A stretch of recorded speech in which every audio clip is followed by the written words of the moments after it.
Can you imagine that 12 men could bring down a government? In Turkey in 1979, the leftist government of Bülent Ecevit was overthrown. The first and last government formed by the Republican People's Party, CHP, CHP, on its own. About 8 years ago before that, the 12 richest businessmen in Turkey met under the same roof.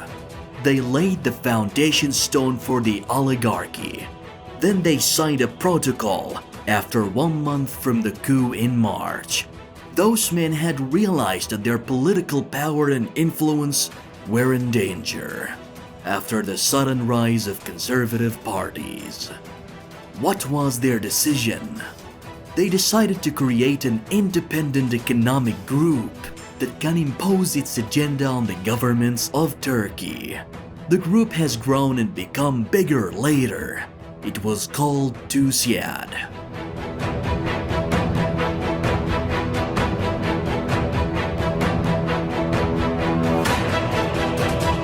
In the last Turkish economic scene, TÜSİAD emerged.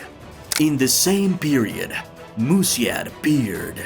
The difference between TÜSİAD and MÜSİAD was 1 letter, but in reality, it was much more.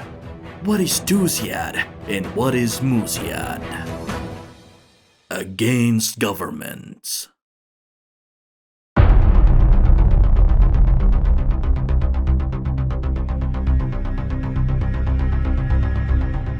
Some think that TÜSİAD is just a noun for an association of businessmen interested in trade. But this is not all. Here is what TÜSİAD hides. It represents 50% of the gross domestic product, GDP, including thousands of companies covering 50% of the workforce. It possesses about 85% of the total foreign trade. After its establishment, the TÜSİAD empire was away from politics for a few years.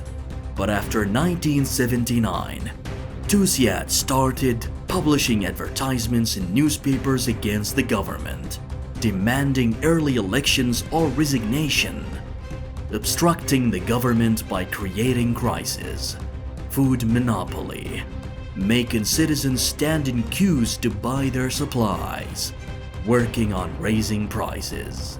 In the crisis of the lira depreciation, TÜSİAD demanded the government of Erdogan's party to abandon its monetary policy that relies on reduced interest rates and returning to the economic sciences rules. With governments. A businessman named Erol Yarar, who belongs to the conservative trend, sought to create a conservative entity that would rival TÜSİAD. He presented the idea to Necmettin Erbakan, who encouraged him until 1990, that witnessed the establishment of the MÜSİAD Association, which later became a Turkish economic power. This entity set unfamiliar conditions for joining it, like being a Muslim, having a CV free from any corruption or crime, and free from gambling of any sort. And as expected, MÜSİAD was fought by TÜSİAD.